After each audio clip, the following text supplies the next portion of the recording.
Bismillahirrahmanirrahim. Assalamualaikum warahmatullahi wabarakatuh. Innal hamdalillah nahmaduhu wa nasta'inuhu wa nastaghfiruh wa na'udzu billahi min syururi anfusina wa min sayyiati a'malina. Man yahdihillahu fala mudhillalah wa man yudlil fala hadiyalah. Asyhadu an la ilaha illallah wahdahu la syarikalah wa asyhadu anna Muhammadan abduhu wa rasuluhu la nabiyya ba'dah. Allahumma salli wa sallim wa barik ala nabiyyina Muhammadin wa ala alihi wa sahbihi ajma'in amma ba'd. Segala puji hanya bagi Allah Subhanahu wa taala. Kita memujinya, mohon pertolongan kepadanya dan meminta ampun kepadanya atas segala kesalahan dan dosa-dosa kita. Alhamdulillah, segala puji hanya bagi Allah yang telah kembali memberikan kita kesempatan hingga bisa berkumpul di tempat ini lagi secara daring, secara online untuk melaksanakan pengajian yang kita alhamdulillah sudah jalan beberapa bulan setiap minggunya. Salawat serta salam semoga senantiasa tercurah kepada junjungan kita Nabi Muhammad SAW, kepada keluarganya, sahabatnya, dan para pengikutnya yang mudah-mudahan kita juga termasuk di dalamnya dan istiqomah sampai dengan akhir zaman. Rekan-rekan semuanya, Bapak, Ibu, dan saudara-saudara sekalian, alhamdulillah sebagaimana yang telah dijadwalkan pada hari ini kita kembali akan melanjutkan kajian kita. Dan mungkin untuk teman-teman yang mungkin baru bergabung, ahlan wa sahlan, selamat datang di kajian TI 2006 mengaji. Mudah-mudahan ini bisa menjadi wasilah bagi kita semua supaya semakin bisa mendalami ilmu agama dan juga tentu menjadi ilmu yang berguna bagi kita, bermanfaat bagi kita untuk amal-amal soleh dan juga dakwah kita ke depannya. Pada hari ini, sebagaimana kita telah jalankan di beberapa pertemuan, kita hari ini masuk ke pertemuan keempat, insyaallah, kitab Ushul Tsalatsa, dan kita pada hari ini dijadwalkan untuk membahas mengenai memahami hikmah dan diutusnya para nabi dan rasul. Bagi teman-teman yang mungkin baru bergabung dan khawatir gitu ya, ini kitab apa dan sebagainya, nggak punya kitabnya dan sebagainya, insya Allah kitabnya mudah ditemukan di mana-mana, di online juga saya coba googling banyak gitu, kayaknya bisa banyak di-download juga. Kalau mau beli pun insya Allah murah karena kitabnya kecil sekali, tipis sekali, sangat banyak terjemahnya juga, jadi insya Allah mudah dicari dan tidak perlu khawatir karena materinya insya Allah mudah diikuti. Jadi walaupun telah tertinggal 3 pertemuan mengenai kitab ini, insya Allah tidak akan jadi masalah, dan untuk mereviewnya kembali bisa dicek nanti di YouTube channel kita di TI 2006 Mengaji. Baik, itu adalah mengenai materi yang akan disampaikan oleh guru kita Ustadz Hamdi Al-Bakri Hafizahullah Ta'ala, yang alhamdulillah pada hari ini juga telah bersama-sama kita. Sebelum kita memulai, sebagaimana biasa kami dari panitia penyelenggara mengingatkan kepada kita semua, terutama kepada anak pribadi, untuk pertama menjaga keikhlasan, menjaga niat, karena ini adalah apa yang akan kita lakukan pada hari ini adalah salah satu amal soleh yang luar biasa mulia, yaitu menuntut ilmu agama gitu kan. Jadi sangat penting untuk menjaga niat dalam melaksanakan setiap amal soleh tentunya, supaya apa yang kita jalankan pada hari ini bisa bernilai pahala dan juga manfaatnya mudah-mudahan juga bisa lebih maksimal. Itu yang pertama. Kemudian yang kedua tentu menjaga adab-adab secara umum kajian majelis ilmu.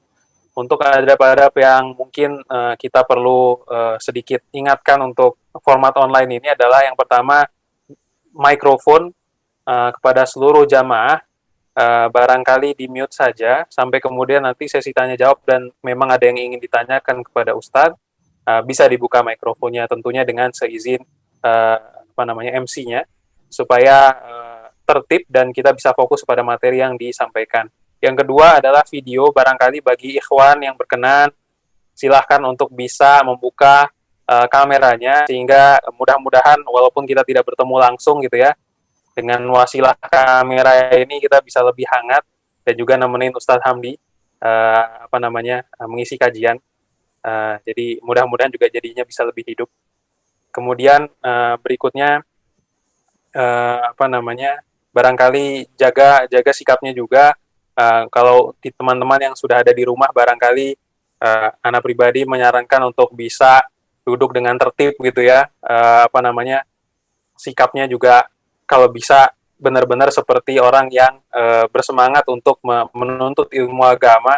Karena kalau misalnya kita sambil mungkin tidur-tiduran atau juga bajunya kurang proper, khawatirnya mempengaruhi semangat kita juga dan fokus kita dalam menyimak ilmu yang akan di-sharing di kajian pada hari ini. Jadi mudah-mudahan dengan wasilah mungkin duduk dengan rapi, kemudian catatan jangan lupa, kemudian juga bajunya ditata sedikit lah gitu ya, sehingga ada semangat yang timbul di sana, dan dengan semangat itu mudah-mudahan menjadi asbab juga untuk bisa menyimak kajian ini dengan lebih optimal. Barangkali itu yang bisa kami sampaikan di awal ini. Mari kita mulai saja kajian pada hari ini. Kami serahkan kepada guru kita Ustadz Hamdi Sholah Al-Bakri, hafizahullah ta'ala. Tafadhol Ustadz.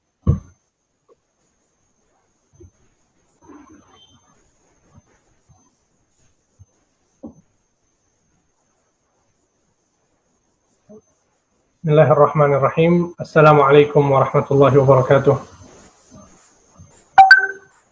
Alhamdulillah, nahmaduhu wa nasta'inuhu wa nastaghfiruh wa na'udzu billahi min shururi anfusina wa min sayyiati a'malina. May yahdihillahu fala mudilla lahu wa may yudlil fala hadiya lahu. Asyhadu an la ilaha illallah wahdahu la syarika lahu wa asyhadu anna Muhammadan 'abduhu wa rasuluh sallallahu alaihi wa ala alihi wa ashabihi wa man tabi'ahum bi ihsan ila yaumiddin, amma ba'd. Ikhwan dan akhwat yang dimuliakan Allah Subhanahu wa taala, kita bersyukur kepada Allah Azza wa Jalla yang telah memberikan kepada kita semua banyak kenikmatan sehingga sampai saat ini kita masih diberikan oleh Allah Subhanahu wa taala kesempatan untuk terus mempelajari ilmu agama. Dan Rasulullah Shallallahu Alaihi Wasallam bersabda dalam sebuah hadis yang sahih diriwayatkan oleh Imam Al-Bukhari, "Man yuridillahu bihi khairan yufaqihu fid din." Maka Allah akan menjadikan orang tersebut paham tentang agamanya. Dan kita akan melanjutkan kajian dari bahasan kitab Al-Ushulus Tsalatsah, 3 landasan dalam beragama. Dan pada kesempatan kali ini kita masuk ke pembahasan yang berikutnya, yaitu membahas tentang kewajiban 3 perkara bagi setiap muslim dan muslimah. Sebagaimana yang sudah kita pelajari bersama, bahwa penulis di dalam kitab ini memulai dengan menyebutkan 4 kewajiban bagi setiap manusia, yaitu ilmu, amal, dakwah, dan bersabar. Itu adalah bagian yang pertama. Kemudian di bagian yang kedua, penulis di sini menjelaskan tentang 3 permasalahan penting yang merupakan kewajiban bagi setiap muslim dan muslimah. Beliau mengatakan, "I'lam rahimakallah annahu yajibu ala kulli muslimin wa muslimah ta'allumu hadhil masail ats-tsalath wal 'amalu bihin." Ketahuilah, semoga Allah merahmatimu. Kita lihat bagaimana penulis lagi-lagi menyampaikan ilmu ini dengan lemah lembut, ya, dengan mengatakan i'lam rahimakallah, ketahuilah semoga Allah merahmatimu. Sesungguhnya diwajibkan bagi setiap muslim dan muslimah untuk mempelajari 3 permasalahan dan mengamalkannya. Beliau menjelaskan yang pertama, al-ula annallaha khalaqana wa razaqana wa lam yatrukna hamala. Sesungguhnya Allah Subhanahu wa taala menciptakan kita dan memberikan kepada kita rizki, dan Ia tidak meninggalkan kita begitu saja. Bal arsala ilaina rasula, akan tapi Allah Subhanahu wa taala mengutus seorang rasul kepada kita. Faman ata'ahu dakhalal jannah wa man 'asahu dakhalan nar. Barang siapa yang taat kepadanya, maka dia akan mendapatkan surga. Dan barang siapa yang bermaksiat kepadanya, maka dia akan mendapatkan neraka. Wad dalilu qauluhu ta'ala, dan dalilnya adalah firman Allah Ta'ala. Ya, kita lihat bagaimana penulis setiap kali menyebutkan satu permasalahan, pasti kemudian disebutkan dalilnya. Permasalahan, dalil. Permasalahan, dalil. Dan ini adalah metode yang paling baik ketika seseorang mau menyampaikan nasihat atau menyampaikan pelajaran. Ya, ini merupakan bentuk rahmat yang paling besar, ya, dari seorang guru kepada murid-muridnya. Ketika ia menjelaskan satu permasalahan agama, kemudian dijelaskan kepada murid-muridnya bahwa permasalahan agama yang saya jelaskan ini bukan sesuatu yang saya ambil dari hasil pikiran saya sendiri. Akan tapi ini adalah apa yang dikatakan oleh Allah dan apa yang dikatakan oleh Rasul Shallallahu Alaihi Wasallam. Ya, sehingga maksudnya adalah bahwa ini merupakan salah satu bentuk dari kasih sayang seorang guru kepada murid-muridnya.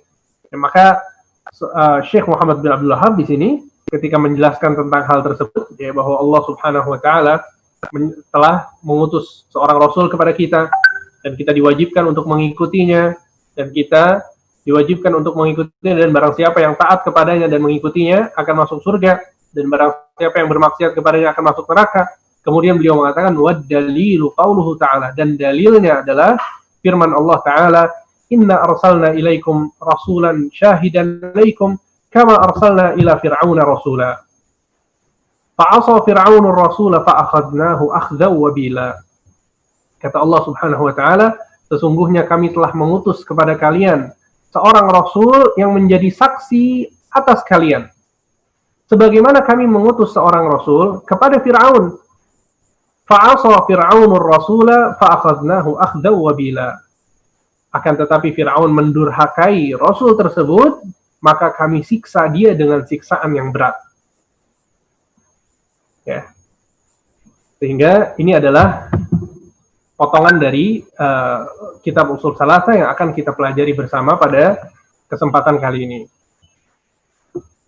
Allah Subhanahu Wa Ta'ala, ikhwan, ketika menciptakan manusia, menciptakan bumi, menciptakan langit, menciptakan alam semesta ini, ya, itu semua dilakukan oleh Allah bukan dalam tidaklah sia-sia.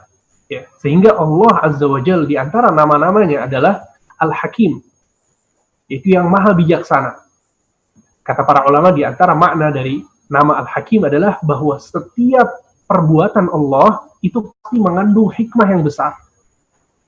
Sehingga Allah tidak mungkin melakukan satu hal yang sia-sia, tidak mungkin. Ta'ala Allah, Allah adalah maha besar, Allah maha suci dari perbuatan-perbuatan tersebut. Sehingga ketika Allah Subhanahu Wa Ta'ala, ya, menciptakan manusia, memberikan kehidupan bagi manusia, memberikan kematian bagi mereka, itu bukanlah sesuatu yang sia-sia. Ada hikmah besar, ada tujuan besar di balik kehidupan seorang manusia. Kita bisa bayangkan ya, bagaimana manusia itu begitu sempurna penciptaannya. Walaqad khalaqnal insana fi ahsani taqwim. Kata Allah, sungguh kami telah ciptakan manusia dengan sebaik-baiknya rupa. Kemudian Allah memberikan, ya, kehidupan demi kehidupan kepada manusia. Allah Subhanahu Wa Ta'ala berfirman, la tarkabun tabaqan an tabaq. Sesungguhnya kalian pasti akan menaiki tingkatan demi tingkatan. Kata para ulama, maksud dari tingkatan demi tingkatan di sini adalah fase kehidupan. Dari awalnya dia adalah janin yang ada di perut ibunya. Kemudian dilahirkan menjadi bayi yang kecil. Dia beranjak besar sampai akhirnya menjadi dewasa, ya, menjadi orang yang tua sampai akhirnya dia meninggal. Ini adalah penciptaan yang luar biasa hebat. Penciptaan yang sangat agung yang Allah Subhanahu Wa Ta'ala lakukan. Dan Allah Subhanahu Wa Ta'ala berfirman dalam surat Al-Mu'minun ayat 115 dan 116, "Afa hasibtum annama khalaqnakum 'abatha wa annakum ilaina la turja'un." Kata Allah, apakah kalian mengira bahwa kami menciptakan kalian untuk main-main saja? Wa annakum ilaina la turja'un, dan kalian tidak akan kembali kepadaku? Fata'alallahul malikul haq, maha tinggi Allah. Ia adalah raja yang sebenarnya. La ilaha illa huwa rabbul arsyil karim. Allah adalah Tuhan yang memiliki arsy yang maha mulia.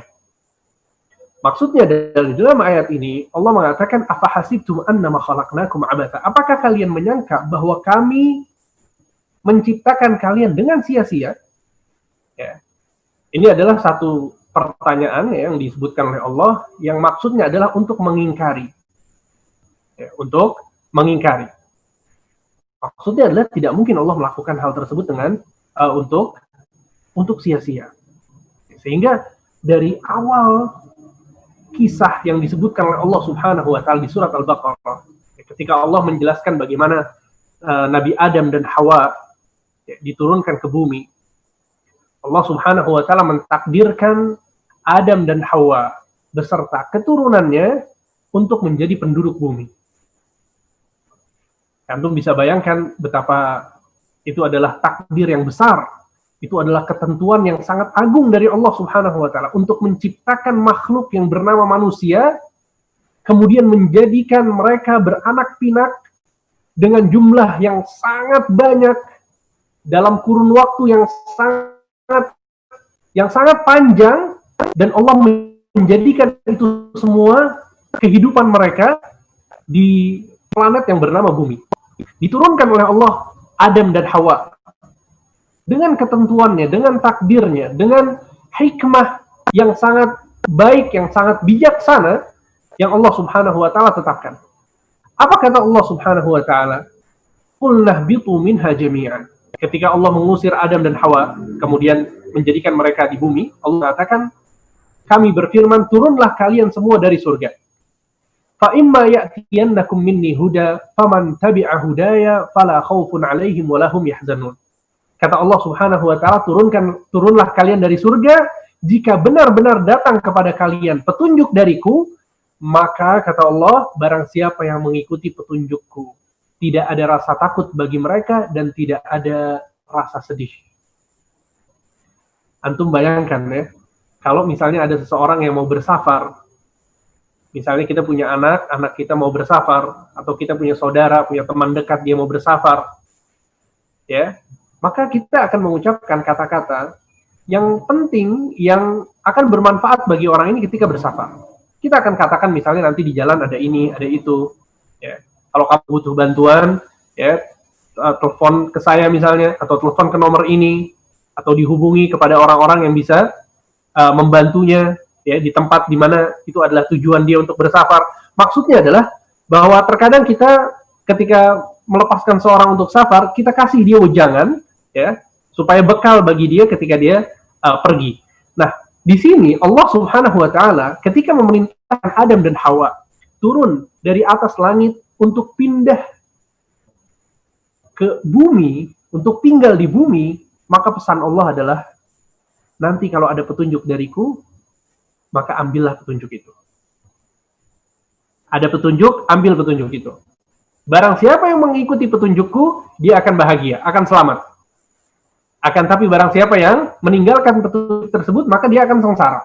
Ya, oleh karena itu dalam surat Thaha ayat 123, Allah Subhanahu wa taala berfirman, "Qala bita minha jami'a." Kata Allah, turunlah kalian berdua dari surga bersama-sama. Ba'dukum li ba'din adu. Sebagian kalian akan menjadi musuh bagi sebagian yang lain. Kemudian kata Allah, fa imma ya'tiyannakum minni huda famanittaba'a hudaya fala yadhillu wa la yashqa. Maka jika datang kepada kalian petunjuk dariku, maka barang siapa yang mengikuti petunjukku, dia tidak akan tersesat dan dia tidak akan sengsara. Maksudnya adalah di dalam kisah Adam dan Hawa, ketika dia turun ke bumi, Allah mengatakan, nanti akan ada petunjuk dariku, maka ikutilah petunjuk tersebut. Tahukah antum bahwa Ibnu Katsir di dalam tafsir menyebutkan, maksud dari petunjuk yang disebutkan oleh Allah Subhanahu wa taala kepada Adam adalah para nabi dan rasul yang akan diutus nanti ke bumi untuk menjelaskan syariatnya kepada anak-anak dan cucu-cucu Adam. Sehingga ini adalah wasiat dari Allah bukan hanya kepada Adam dan Hawa, akan tapi kepada kita sebagai anak cucu Adam dan Hawa. Barang siapa yang mau selamat di kehidupan dunia dan di kehidupan akhirat, mendapatkan petunjuk, tidak sengsara, maka hendaknya dia berpegang teguh kepada huda, petunjuk yang Allah turunkan, yaitu dengan perantara nabi-nabi dan rasul yang diutus oleh Allah Subhanahu wa taala. Ya, sehingga seluruh manusia itu membutuhkan hidayah dari Allah. Ya, ini adalah pelajaran yang bisa kita ambil. Nabi Adam dan Hawa ketika dia tinggal di bumi, dia butuh petunjuk. Ya. Begitu juga kita sebagai anak cucu Adam dan Hawa, kita butuh petunjuk agar kita bisa menjalani kehidupan ini dengan baik, ya, mendapatkan hidayah, bisa beribadah kepada Allah Subhanahu wa taala, dan itu hanya bisa dilakukan ketika kita mempelajari, ya, apa yang diajarkan oleh para nabi dan rasul. Ya, dan para nabi dan rasul, ikhwan, merupakan orang-orang pilihan yang Allah Subhanahu wa taala jadikan sebagai perantara antara kita, antara manusia dengan Allah Subhanahu wa taala. Oleh karena itu, perkara nabi dan rasul ini bukan perkara yang remeh. Setiap umat pasti diturunkan rasul oleh Allah Subhanahu wa taala. Allah Subhanahu wa taala berfirman dalam surat An-Nahl ayat 36, "Walaqad ba'atsna fi kulli ummatin rasulan an ya'budullaha wajtanibut taghut." Sungguh kami telah mengutus pada setiap umat seorang rasul agar menyeru kepada mereka, sembahlah Allah dan jauhi sesembahan selain Allah.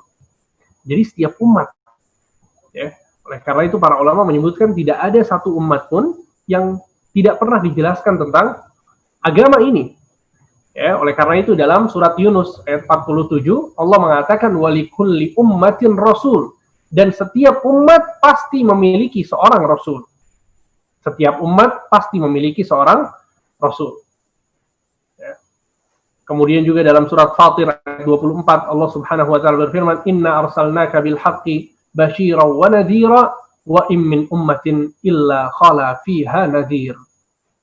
Ya, sungguhnya kami telah mengutusmu wahai Muhammad dengan kebenaran sebagai pemberi kabar gembira dan pemberi peringatan. Kemudian kata Allah, dan tidak ada satu umat pun yang terlepas dari seseorang yang memberi peringatan. Ya, tidak ada satu umat pun yang terlepas dari seseorang yang memberi peringatan. Jadi tidak mungkin ada satu zaman, gitu ya, katakanlah, ya, satu umat yang tinggal di muka bumi ini, kemudian tidak ada yang menyampaikan kepada mereka tentang wahyu Allah Subhanahu wa taala, tidak mungkin. Jadi kebenaran ini, hujjah ini sudah tegak, sebagaimana yang Allah Subhanahu wa taala jelaskan di banyak ayat. Ya.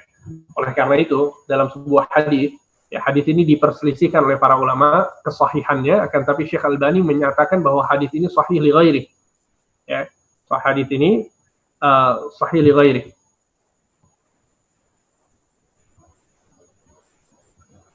Baik, Rasulullah SAW pernah ditanya, ya, bahwa ditanya tentang jumlah para nabi dan rasul, berapa jumlah mereka? Maka Nabi SAW mengatakan jammun ghafir 300 wa bid'ata asyar. Ya, jumlah para rasul itu sangat banyak, kata Rasul. Ya, yaitu 300 sekian belas. Dalam sebuah riwayat disebutkan 315 rasul. Ya, ada 315 rasul. Ya, adapun para nabi maka lebih banyak lagi. Ya. Rasul sallallahu alaihi wasallam mengatakan kana Adam nabiyyan mukallama kana bainahu wa baina Nuh 10 qurun. Sesungguhnya Adam adalah seorang nabi yang diajak bicara oleh Allah. Dan antara Adam dengan Nabi Nuh adalah 10 generasi. Ya, ada 10 generasi antara Adam dengan Nabi Nuh. Wa kanatir rusul 315. Dan jumlah para rasul adalah 315. Ya, 315. Ya, adapun para nabi, Rasul SAW pernah ditanya tentang jumlah nabi, maka Nabi SAW mengatakan mi'ah wa arba'ah wa ishruna alfa nabi, yaitu 1124 nabi. Ya, ada 1124 nabi dan 315 rasul. Ya kan, tapi yang sampai kepada kita kabarnya itu tidak semuanya, ya, hanya sekitar 25 rasul dan nabi saja. Oleh karena itu Allah Subhanahu wa taala berfirman, "Wa rusulan qad qasasnahum 'alaika wa rusulan lam naqsushum 'alaik." Wahai Muhammad, ada rasul-rasul yang sudah kami ceritakan kepadamu, dan ada rasul-rasul yang lain yang tidak pernah kami ceritakan kepadamu. Sehingga maksudnya adalah ada rasul-rasul yang sudah kita ketahui kabarnya, ada juga yang tidak diketahui kabarnya. Sehingga ya ikhwan, ya, para ulama menyebutkan bahwa Nabi dan Rasul, Nabi dan Rasul itu dua kata yang berbeda dan memiliki makna yang berbeda juga. Sehingga seorang Nabi adalah utusan Allah yang diutus kepada manusia atau kelompok orang yang sudah beriman. Ya, adapun seorang Rasul, maka dia diutus kepada sekelompok orang, ya, yang mereka tidak beriman kepada Allah Subhanahu Wa Taala. Sehingga di sana ada penentangan. Ya, maka Adam alaihissalam, ya, Nabi Adam itu dikatakan bahwa dia adalah Nabi dan bukan Rasul. Mengapa demikian? Karena dia diutus dalam keadaan manusia di atas fitrah. Manusia semuanya bertauhid. Ya, tidak ada penentangan dari orang-orang kafir. Ya, sehingga Nabi Adam adalah Nabi dan bukan Rasul. Ya, adapun seperti Nabi Nuh, misalnya Nabi Muhammad, Nabi Ibrahim, Nabi Musa, Nabi Isa, maka mereka adalah Nabi dan sekaligus Rasul. Ya, ada khilaf di kalangan para ulama, akan tapi wallahu alam ini adalah pendapat yang mudah-mudahan paling mendekati kebenaran. Ya. Adapun tugas para nabi dan rasul, maka yang pertama adalah tugas para nabi dan rasul yang pertama adalah mengenalkan manusia kepada Tuhan mereka. Mengenalkan manusia kepada Tuhan mereka. Sehingga Allah Subhanahu wa taala berfirman dalam surat Al-Anbiya ayat 25, "Wa ma arsalna min qablika min rasulin illa nuhi ilaihi annahu la ilaha illa ana fa'budun." Kata Allah Subhanahu wa taala, dan tidaklah kami mengutus seorang rasul sebelummu wahai Muhammad, melainkan kami wahyukan kepadanya bahwasanya tiada Tuhan yang berhak disembah kecuali aku. Maka sembahlah aku. Ya, ini juga merupakan satu dalil yang menjelaskan bahwa setiap nabi itu dakwahnya tauhid. Setiap nabi dakwahnya tauhid. Tidak mungkin ada nabi yang tidak berdakwah kepada tauhid. Bahkan Nabi Muhammad SAW seluruh hidupnya dari awal dakwah sampai akhir dakwah isinya tauhid. Kita lihat Nabi Ibrahim terkenal dengan tauhid. Nabi Nuh alaihi salam, Nabi Syuaib, Nabi Hud, dan nabi-nabi yang lain.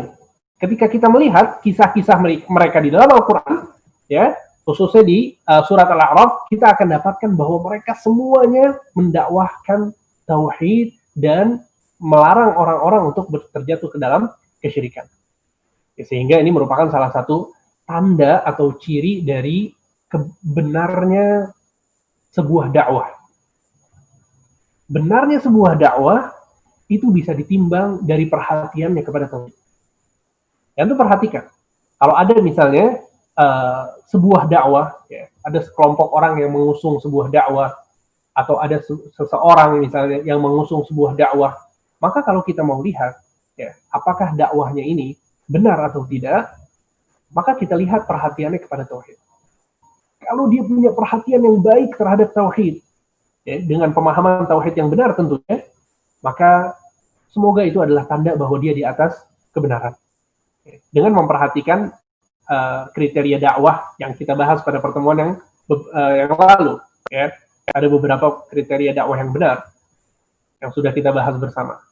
Maka ini adalah satu hal penting sekali yang harus diperhatikan ketika berdakwah. Kita lihat bagaimana para nabi dan rasul. Kata Allah Subhanahu wa taala, tidaklah kami mengutus seorang rasul sebelum wahai Muhammad, melainkan seluruhnya kami wahyukan untuk menyampaikan, beribadahlah kalian kepada la ilaha illa anta fa'budun, bahwasanya tiada Tuhan yang berhak disembah kecuali Allah, maka sembahlah aku, kata Allah Subhanahu wa taala. Ya. Karena terkadang kita melihat, ya, sebagian orang yang rajin berdakwah tapi kosong dari pembahasan tauhid.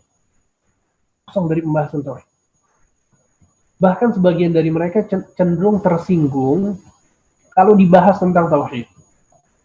Ya, apalagi tentang masalah kesyirikan misalnya, dibahas contoh-contoh kesyirikan, kapan seseorang jatuh ke dalam kesyirikan, ya, mereka nggak senang. Sebagian dari mereka mengatakan, kita kalau berdakwah jangan cari permasalahan yang itu ada perseteruan antara kaum muslimin. Coba cari pembahasan-pembahasan yang menyejukkan, cari pembahasan-pembahasan yang mempersatukan umat. Ya. Maka ya ikhwan, Kalau maksud dari menyejukkan dan mempersatukan umat adalah dengan meninggalkan tauhid, maka kita nggak boleh melakukan ini. Nabi Muhammad SAW mempersatukan orang-orang yang bukan Arab dengan orang-orang Arab. Di situ ada Salman Al-Farisi. Di situ ada Bilal, yang dia merupakan seorang budak dari bangsa Quraisy.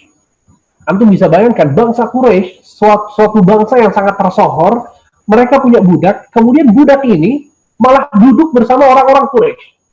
Bersama Abu Bakar, bersama Umar, bersama Utsman, bersama Ali, mereka orang-orang Quraisy.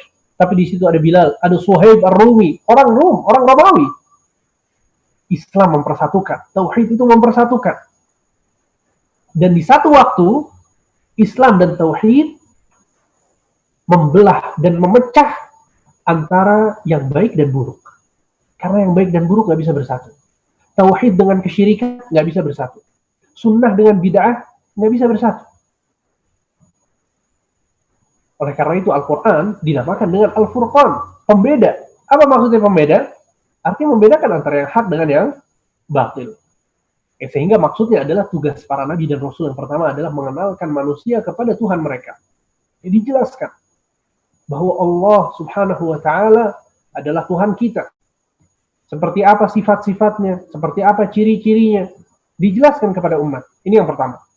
Kemudian yang kedua, menjelaskan kepada manusia tentang perintah Allah dan larangan-larangannya. Apa yang disukai oleh Allah Azza wa Jalla, apa yang dibenci oleh Allah Subhanahu wa Ta'ala. Ya, maka itu merupakan salah satu dari tugas para nabi dan rasul alaihi wassalatu wassalam. Ya. Oleh karena itu dalam surat Al-Baqarah ayat 151 Allah Subhanahu wa Ta'ala berfirman, "Kama arsalna fiikum rasulan minkum yatlu 'alaikum ayatina wa yuzakkikum wa yu'allimukumul kitaba wal hikmata wa yu'allimukum ma lam takunu ta'lamun." Kata Allah Subhanahu wa Ta'ala, sebagaimana kami telah mengutus di tengah-tengah kalian seorang rasul dari bangsa kalian, maksudnya Nabi Muhammad dari bangsa Arab, yang membacakan ayat-ayat kami, mensucikan dan mengajarkan kepada kalian Alkitab dan Al-Hikmah, serta mengajarkan kepada kalian hal-hal yang kalian tidak mengetahuinya. Surat Al-Baqarah ayat 151. Ya. Kemudian yang ketiga, di antara tugas para nabi dan rasul adalah menjelaskan kepada manusia tentang balasan dari setiap amal yang mereka perbuat. Ya, menjelaskan kepada manusia tentang balasan dari setiap amal yang mereka perbuat. Allah Subhanahu wa Ta'ala berfirman dalam surat An-Nisa ayat 165, "Rusulan mubasysyirin wa mundzirin li'alla yakuna lin-nasi 'ala Allahi hujjatun ba'da ar-rusul wa kana Allahu 'azizan hakima." Mereka adalah para rasul yang membawa berita gembira dan pemberi peringatan. Ya, membawa berita gembira dan pemberi peringatan. Agar tidak ada alasan bagi manusia untuk membantah Allah setelah diutusnya rasul-rasul itu. Dan Allah maha perkasa lagi maha bijaksana.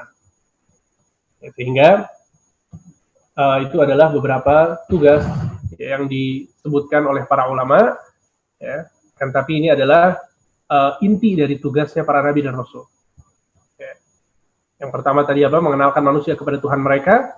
Menjelaskan kepada manusia tentang perintah Allah dan larangan-larangannya. Kemudian yang ketiga, menjelaskan kepada manusia tentang balasan dari setiap amal yang mereka perbuat. Ya. Maka manusia itu mereka sangat butuh sekali kepada para nabi dan rasul. Sangat butuh sekali kepada para nabi dan rasul. Karena pada hakikatnya bagaimana mungkin seorang itu beribadah jika mereka tidak memiliki petunjuk bagaimana caranya beribadah. Dan tidak ada orang yang memiliki hubungan langsung kepada Allah Subhanahu wa Ta'ala. Di situ harus ada perantara antara manusia dengan Tuhannya, dengan Allah Azza wa Jalla. Maka perantaranya di situ adalah para nabi dan rasul. Ya. Nah, karena itu, ya, para ulama juga menyebutkan bahwa manusia itu sangat membutuhkan para nabi dan rasul. Ya, di antara Syekhul Islam Ibnu Taimiyah, beliau mengatakan tentang kebutuhan seorang hamba kepada para rasul. Beliau mengatakan hajatul abdi ila risalah a'zam bikatsir min hajatil marid ila tib. Sesungguhnya kebutuhan seseorang ya, kebutuhan seorang hamba kepada risalah, maksudnya adalah wahyu Allah, itu lebih besar daripada kebutuhan mereka terhadap daripada kebutuhan orang yang sakit terhadap dokter. Fa inna akhir ma yaqdiru bi'adami at-tabib mautul abdan. Fa inna akhir ma yuqaddar bi'adami at-tabib mautul abdan. Sesungguhnya yang paling parah ya, ketika seseorang itu tidak mendapatkan dokter, yang paling parah adalah dia akan mati badannya. Wa amma idza lam yahsul lil 'abdi nurur risalah wa hayatuha mata qalbuhu mautan la turjal hayatu ma'ahu abada. Wa syaqiya syaqawatan la sa'adata ma'aha abadan. Fala falaha illa bittiba'ir rasul. Adapun kalau seorang hamba itu tidak mendapatkan seorang rasul, tidak mendapatkan wahyu, ya, maka keburukan yang akan dia dapatkan adalah bukan matinya badan, akan tapi matinya hati. Sehingga hati tersebut tidak akan hidup lagi. Dan dia akan sengsara dengan kesengsaraan yang tidak ada kebahagiaan sama sekali. Maka tidak ada keberuntungan, tidak ada kebahagiaan, kecuali dengan mengikuti utusan Allah Azza wa Jalla. Sehingga ya, ini merupakan bentuk dari rahmat Allah kepada kita semua, kepada manusia semuanya. Oleh karena itu Allah Subhanahu wa taala berfirman dalam surat Al-Anbiya ayat 108, "Wa ma arsalnaka illa rahmatan lil alamin." Tidaklah kami mengutusmu wahai Muhammad kecuali sebagai rahmat bagi semesta alam. Ya, rahmat, kasih sayang Allah dituangkan oleh Allah Subhanahu wa taala di antaranya dengan diutusnya para nabi dan rasul, sehingga kita bisa tahu bagaimana kita mencintai Allah, bagaimana kita beribadah kepada Allah, bagaimana kita menyembah Allah Azza wa Jalla. Cara-cara itu tidak mungkin kita bisa dapatkan kecuali dari para nabi dan rasul. Kemudian ya, kewajiban ya, seorang hamba terhadap utusan-utusan Allah adalah senantiasa mentaati mereka dan tidak bermaksiat kepada mereka. Senantiasa taat dan tidak bermaksiat kepada mereka. Oleh karena itu, di dalam ayat ini yang disebutkan oleh penulis, ya, inna arsalnaka ilaikum rasulan syahidan alaikum kama arsalna ila fir'auna rasula fa'asa fir'aunur rasula fa'akhadnahu akhdan wabila. Ya. Maka Fir'aun itu bermaksiat kepada rasulnya, maksudnya Nabi Musa, maka kami pun menyiksanya dengan siksaan yang pedih.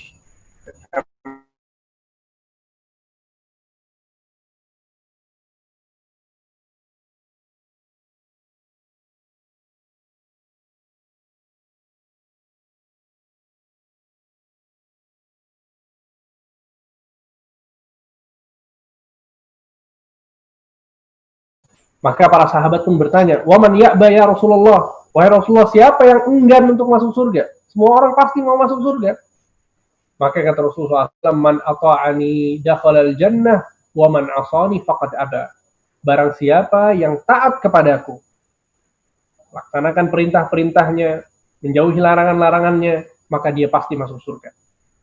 Wa man 'asani faqad aba. Dan barang siapa yang bermaksiat kepadaku, sungguh dia telah enggan untuk masuk surga. Ya.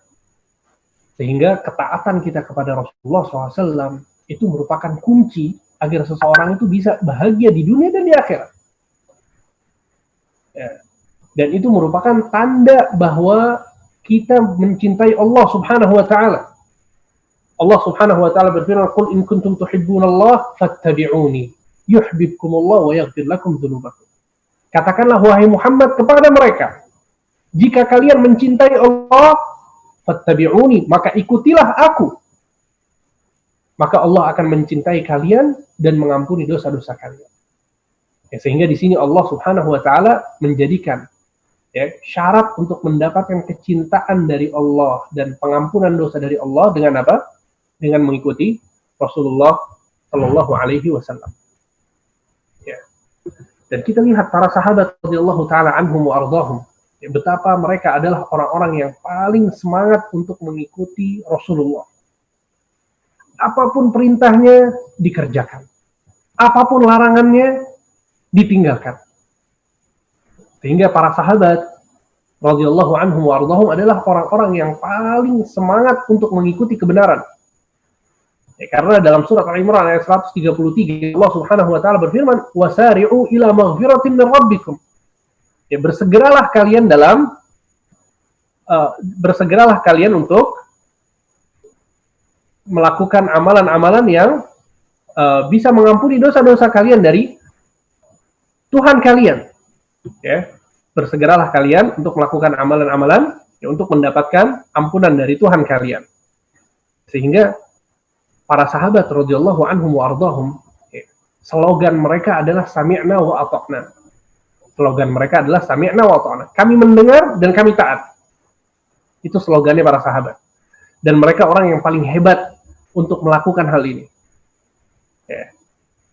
Oleh karena itu kita lihat di banyak hadis bagaimana Nabi Shallallahu Alaihi Wasallam betul-betul mengagungkan para sahabat. Bukan berarti mereka tidak mungkin salah, bukan berarti mereka adalah orang-orang yang maksum, tidak. Mereka mungkin terjatuh ke dalam kesalahan. Akan tapi mereka orang yang paling hebat, orang yang paling agung keimanannya, tentunya setelah para nabi dan rasul. Oleh karena itu dalam sebuah riwayat, sebuah hadis yang sahih diriwayatkan oleh Imam Muslim, bahwa Abu Hurairah radhiyallahu taala anhu warḍah, mereka mengatakan, Abu Hurairah mengatakan, lamma nazalat ala Rasulullah SAW, ketika diturunkan kepada Nabi SAW sebuah ayat, yaitu akhir-akhir dari surat Al-Baqarah, 3 ayat terakhir dari surat Al-Baqarah, kata Allah Subhanahu wa taala, lillahi ma fis samawati wa ma fil ardi wa in tubdu ma fi anfusikum aw tukhfuhu yuhasibkum bihillah wa yaghfiru liman yasha wa yu'adzibu man yasha wallahu ala kulli syai'in qadir. Kata Allah Subhanahu wa taala, sesungguhnya hanya milik Allah segala apa yang ada di langit dan di bumi. Antum perhatikan ayat ini baik-baik. Dan jika kalian menunjukkan apa yang ada di dalam hati kalian atau kalian menyembunyikannya, maka Allah akan menghisab kalian tentang perbuatan kalian tersebut. Untuk bayangkan, yang di dalam hati atau yang diamalkan, dua-duanya akan dihisab dan diganjar atau dikasih dosa oleh Allah Subhanahu wa taala. Walaupun itu yang ada di dalam hati. Fayaghfiru liman yasha wa yu'adzibu man yasha wallahu ala kulli syai'in qadir. Maka Allah mengampuni siapa yang Ia kehendaki dan mengazab siapa yang Ia kehendaki. Dan Allah Maha Kuasa atas segala sesuatu. Ketika ayat ini turun, ya ikhwan, Abu Hurairah mengatakan, fashtadda dzalika ala ashabi Rasulillah sallallahu alaihi wasallam. Ayat ini betul-betul merupakan satu ayat yang sulit dilakukan oleh para sahabat. Mereka merasa keberatan dengan ayat ini. Mereka merasa keberatan dengan ayat ini. Maka mereka pun mendatangi Rasul sallallahu alaihi wasallam. Kita lihat bagaimana para sahabat itu mengagungkan utusan Allah. Mereka merasa kesulitan, mereka datang kepada Rasulullah SAW. Tsumma baraku 'ala rukab.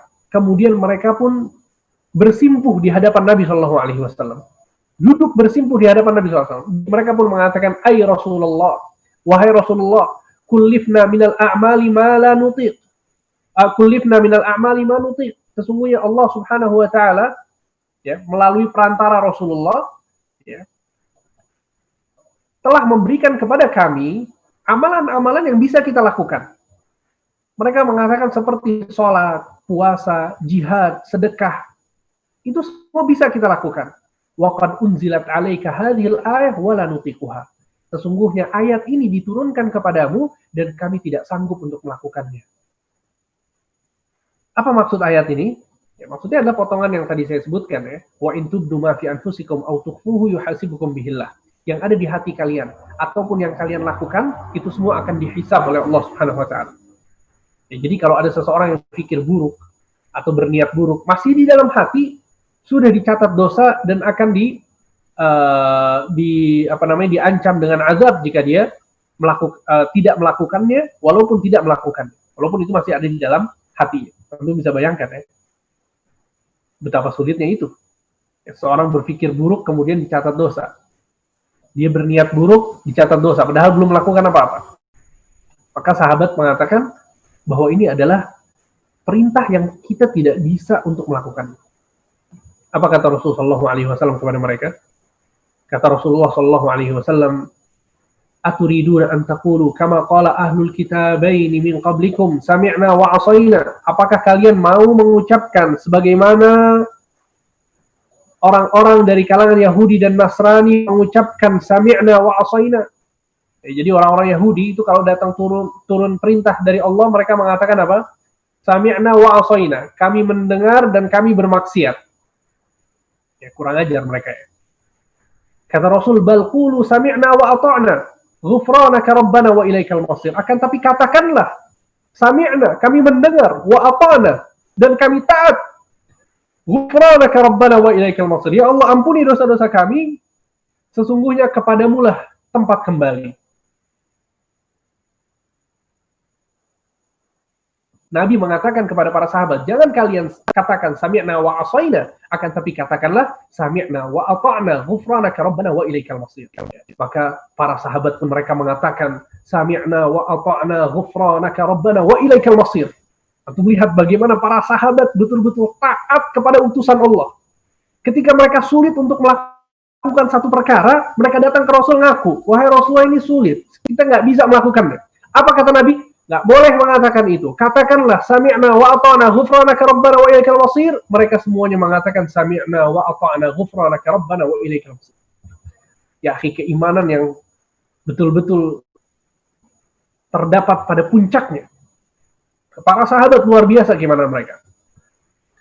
Falamma qara'ahal qaum dzallat biha alsinatuhum. Ya, ketika para sahabat ini mengatakan hal tersebut, ya, yang diperintahkan oleh Nabi, sami'na wa ata'na ghufranaka rabbana wa ilaikal masir, maka Allah Subhanahu wa taala menurunkan 2 ayat kepada Nabi Muhammad SAW yang menjelaskan tentang kejadian ini. Apa kata Allah Subhanahu wa taala? Amanar rasulu bima unzila ilaihi min rabbih wal mu'minun kullun amana billahi wa malaikatihi wa kutubihi wa rusulihi la nufarriqu baina ahadin min rusulihi wa qalu sami'na wa ata'na ghufranaka rabbana wa ilaikal masir. Kata Allah Subhanahu wa taala, Rasul telah beriman kepada Al-Qur'an yang diturunkan kepadanya dari Tuhannya. Demikian pula orang-orang yang beriman, semuanya beriman kepada Allah. Siapa maksudnya orang-orang yang beriman? Para sahabat radhiyallahu anhum warḍahum.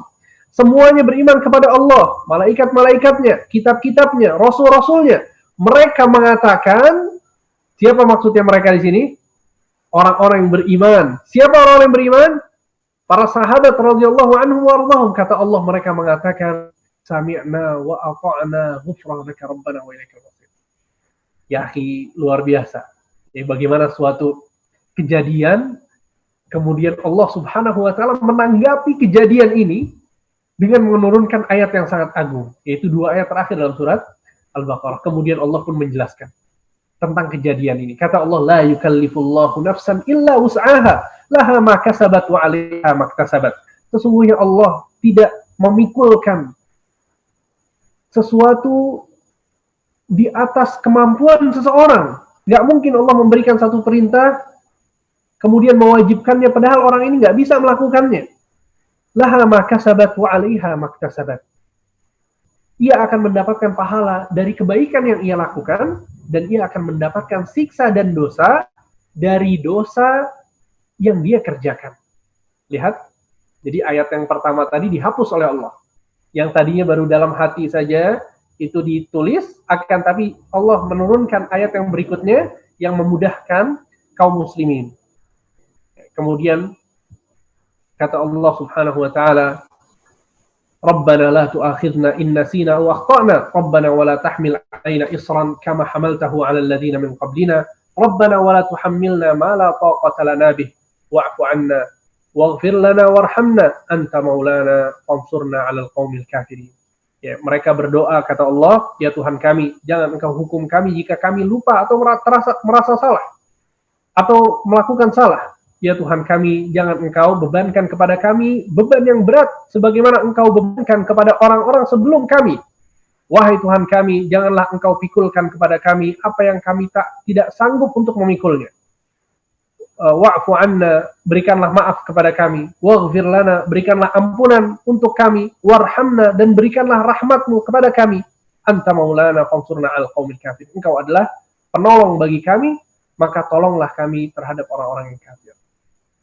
Melihat bagaimana potret para sahabat radhiyallahu anhum wa ardhahum ketika mereka diperintahkan oleh Nabi untuk mengatakan sami'na wa ata'na ghufranaka rabbana wa ilaikal masir, mereka pun taat untuk mengatakan itu.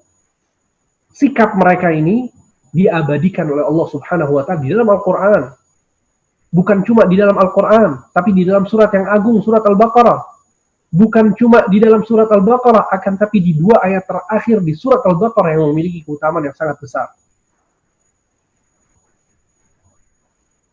Sehingga ini adalah contoh bagaimana seseorang bersikap terhadap Nabi dan Rasul. Yaitu dia senantiasa taat, patuh, dan mengatakan sami'na wa ata'na. Kami mendengar dan kami taat. Itu yang harus dilakukan oleh seorang muslim di dalam kehidupannya. Karena terkadang banyak orang yang sudah tahu kebenaran, dia sudah yakin bahwa ini kebenaran, tapi dia masih maju mundur. Nggak langsung diambil itu kebenaran. Karena kelemahan yang ada di dirinya. Terkadang seseorang tahu bahwa misalnya ada seorang wanita, dia tahu bahwa jilbab, pakai hijab, itulah kewajiban. Itu perintah Allah, tapi dia nggak juga melakukannya. Ya, kalau sudah jelas bahwa Nabi Shallallahu Alaihi Wasallam memerintahkan atau menganjurkan, ambil, tawakal sama Allah. Yakinlah bahwa ada banyak kebaikan di situ. Ya. Ketika kita tahu bahwa ini adalah kebaikan, kejar kebaikan itu, kejar. Jangan kita undur-undur, jangan kita berlama-lama, berleha-leha, jangan. Ambil kebaikan itu kemudian lakukan. Pasti akan ada hikmah yang besar di balik kebaikan tersebut. Ya, kita lihat bagaimana Abu Thalib, ya, antum tahu Abu Thalib, dia adalah paman Nabi yang sangat dekat dengan Nabi Shallallahu Alaihi Wasallam. Dan kedekatan di antara mereka berdua itu bukan cuma kedekatan antara seorang paman dengan ponakannya. Nabi Muhammad Shallallahu Alaihi Wasallam ketika dia kecil, ya, ketika di dalam perut ibunya, ayahnya wafat. Kemudian diurus oleh ibunya sampai ibunya wafat ketika umur 4 tahun. Nabi Muhammad pun diambil oleh kakeknya, kemudian dirawat oleh kakeknya Abdul Muttalib. Sampai Nabi sekitar umur 8-9 tahun, ya, kakeknya pun wafat. Kemudian siapa yang mengurus Nabi Shallallahu Alaihi Wasallam? Pamannya Abu Thalib. Dari umur 8 atau 9 tahun, antum bisa bayangkan bagaimana masa-masa umur 8 tahun dan 9 tahun. Kemudian dirawat, ya, di rumahnya Abu Thalib. Seakan-akan Abu Thalib adalah ayahnya Nabi Muhammad. Sampai Nabi Muhammad umur 11, 12, sampai jadi baligh, sampai kemudian jadi pemuda, 17, 18. Diajarkan berdagang oleh Abu Thalib. Diajarkan bagaimana cara hidup. Diajarkan tentang prinsip-prinsip kehidupan. Sehingga Nabi Shallallahu Alaihi Wasallam pun diajak oleh Abu Thalib untuk bepergian dalam rangka berdagang. Pergi ke Syam, Ya ikhwan, antum bisa bayangkan bagaimana kedekatan Nabi Muhammad sama Abu Thalib. Sampai Nabi SAW menikah dengan Khadijah, umur 25 tahun. Kemudian Nabi SAW, ya, ketika mendengar kabar bahwa Abu Thalib memiliki anak, maka Nabi SAW meminta kepada Abu Thalib untuk mengizinkan anaknya tinggal bersama Nabi Muhammad. Sebagai balas budinya Nabi Muhammad kepada Abu Thalib.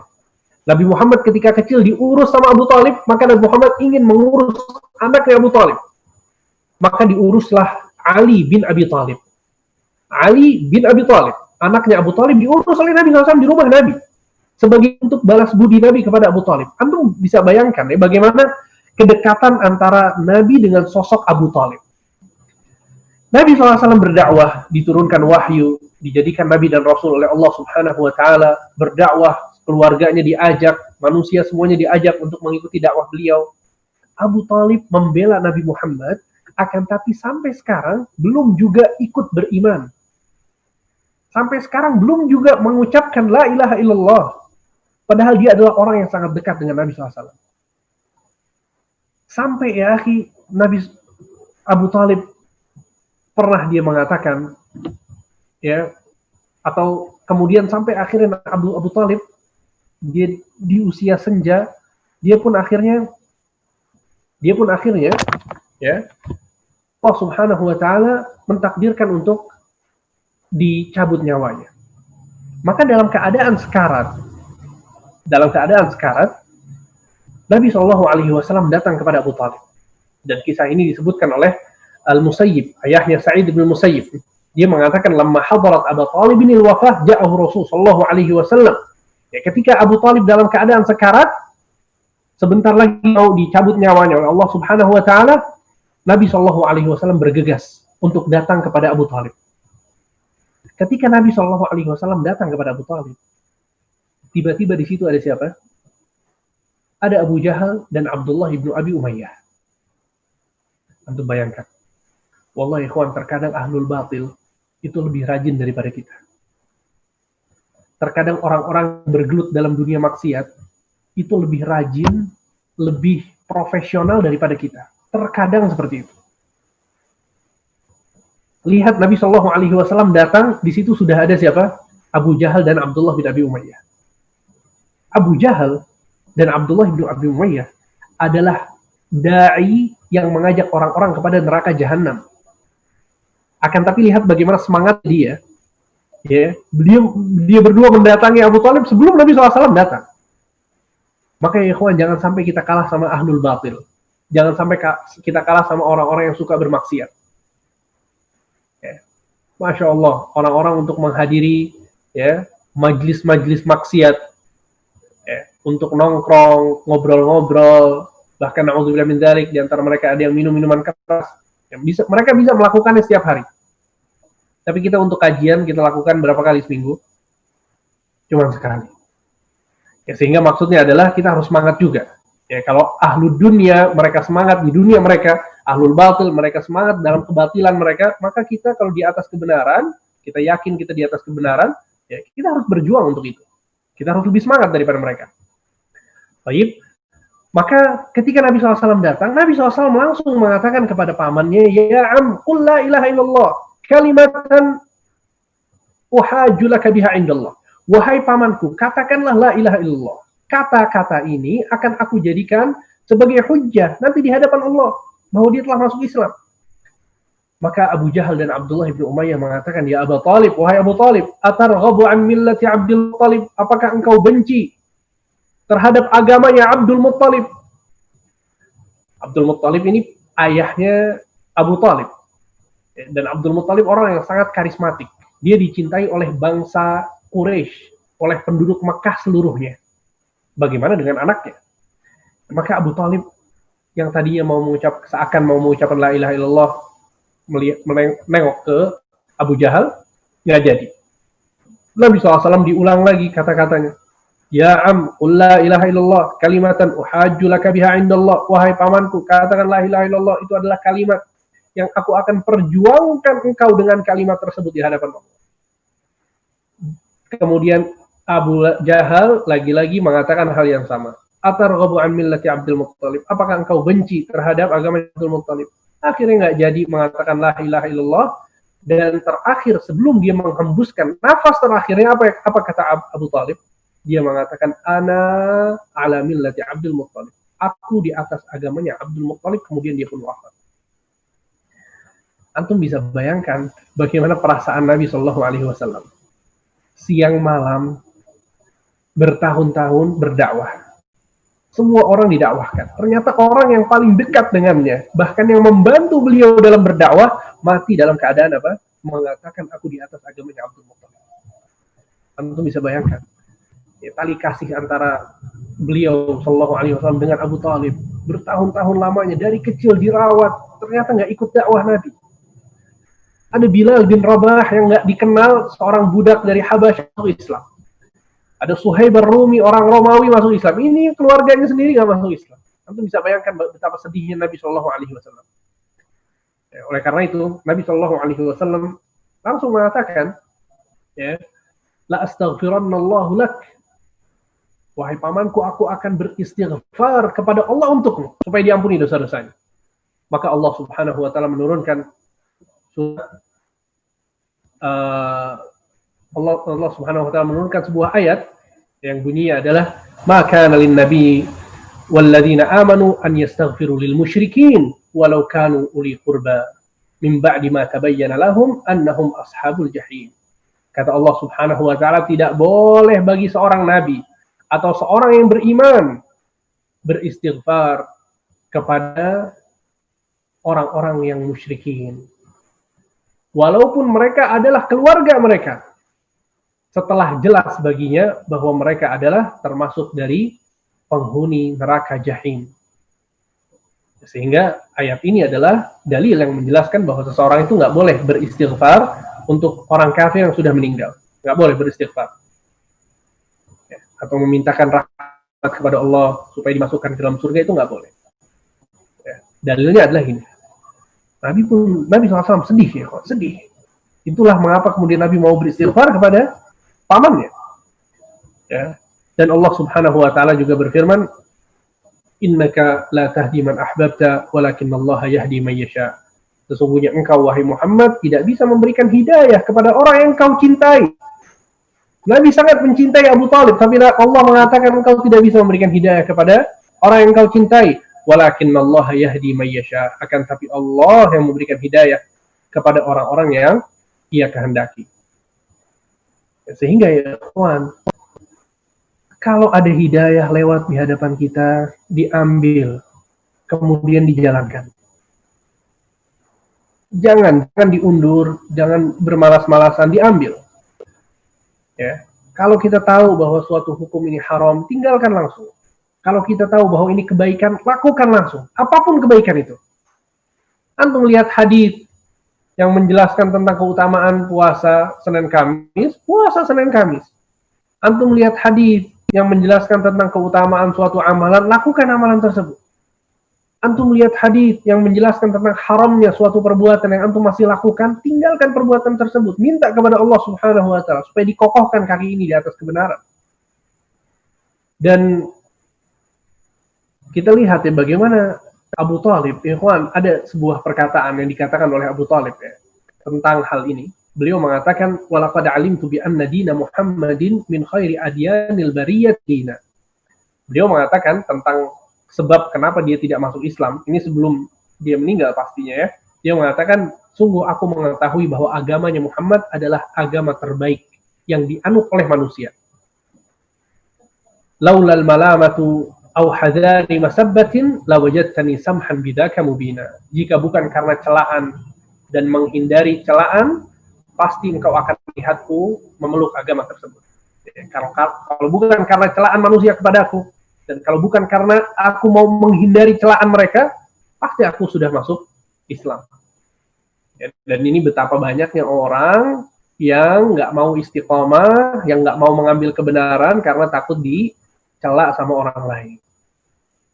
Ya akhi, lisan yang dimiliki oleh manusia itu nggak akan bisa melebihi mulut mereka. Antum kenapa takut sama lisan yang begitu kecil, yang itu nggak akan sampai kepada diri antum.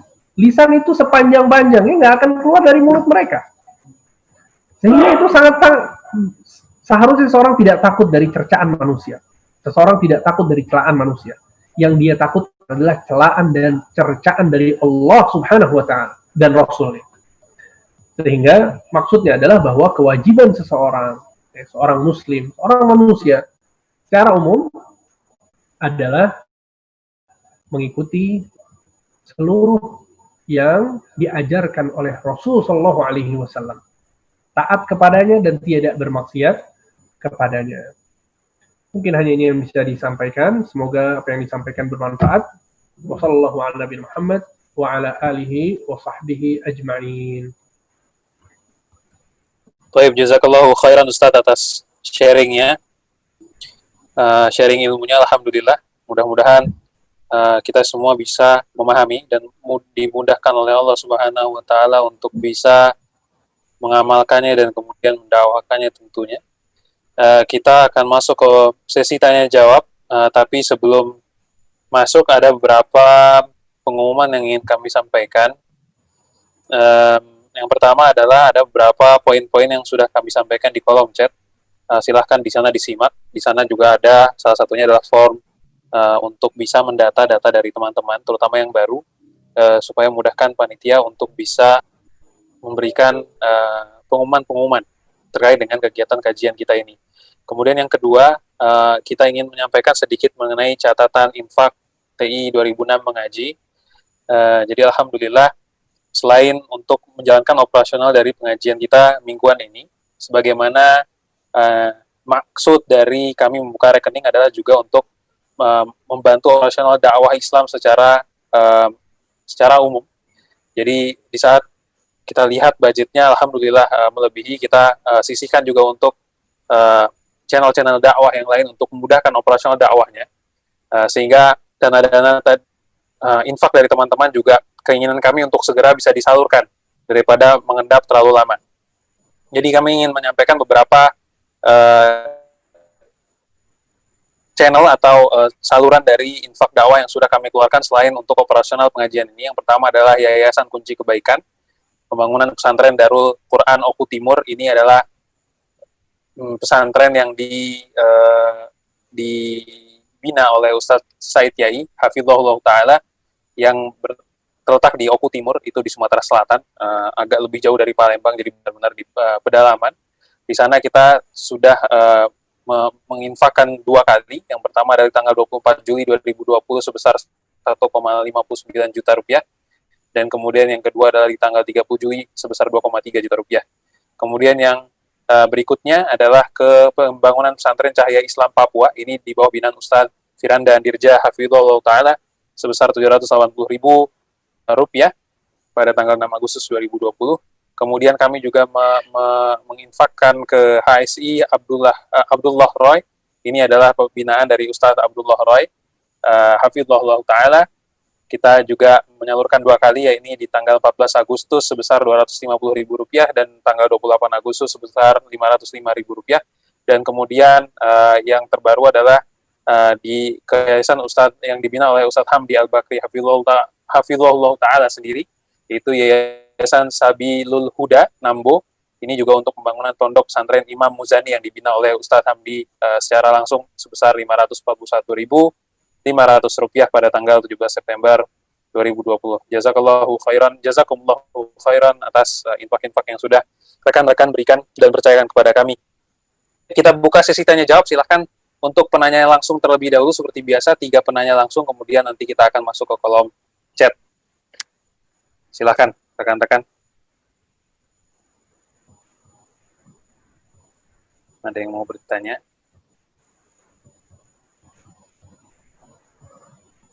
Baik, ini kalau belum ada kita masuk ke kolom chat dulu ya. Masuk kolom chat ya, Ustaz ya. Oke, pertanyaan pertama dari Akhwat. Assalamualaikum Ustaz. Mohon penjelasannya untuk hadis sebagai berikut. Dari Abu Hurairah radhiyallahu an, dia berkata, aku telah mendengar Rasulullah Shallallahu alaihi wasallam bersabda, apa saja yang aku larang, maka jauhilah, dan apa saja yang aku perintahkan, maka kerjakanlah semampu kalian.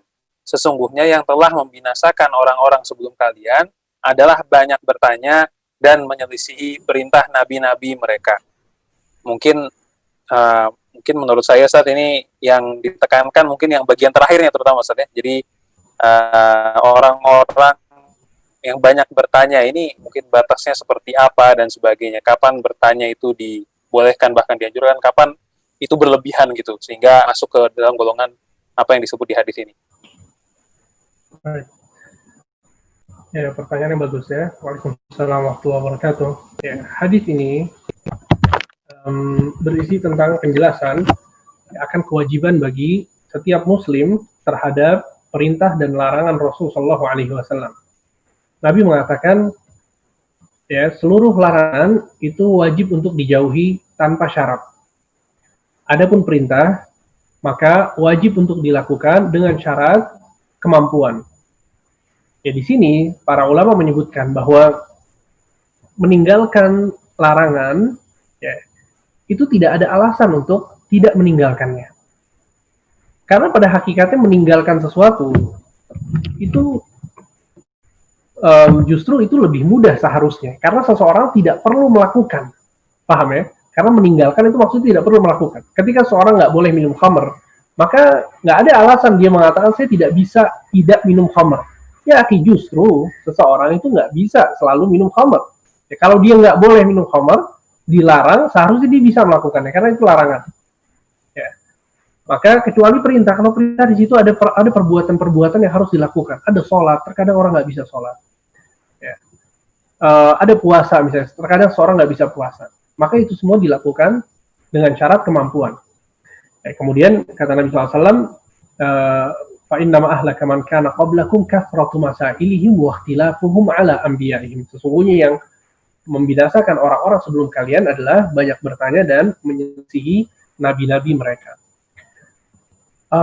Banyak bertanya ya, ikhwan. Di sini ada beberapa hal yang disebutkan oleh para ulama dalam syarah hadis ini. Yang pertama adalah pertanyaan-pertanyaan yang membuat sulit mereka. Ya, jadi ada pertanyaan-pertanyaan ketika diajukan kepada para nabi, akhirnya malah menjadikan mereka sulit untuk melaksanakan sebuah perintah. Contohnya adalah ketika orang-orang Bani Israel itu bertanya kepada Nabi Musa tentang sapi yang diperintahkan untuk disembelih. Ketika mereka diperintahkan untuk menyembelih sapi, maka mereka bertanya, sapinya seperti apa sifatnya? Sapinya warnanya seperti apa? Ya. Terus begitu.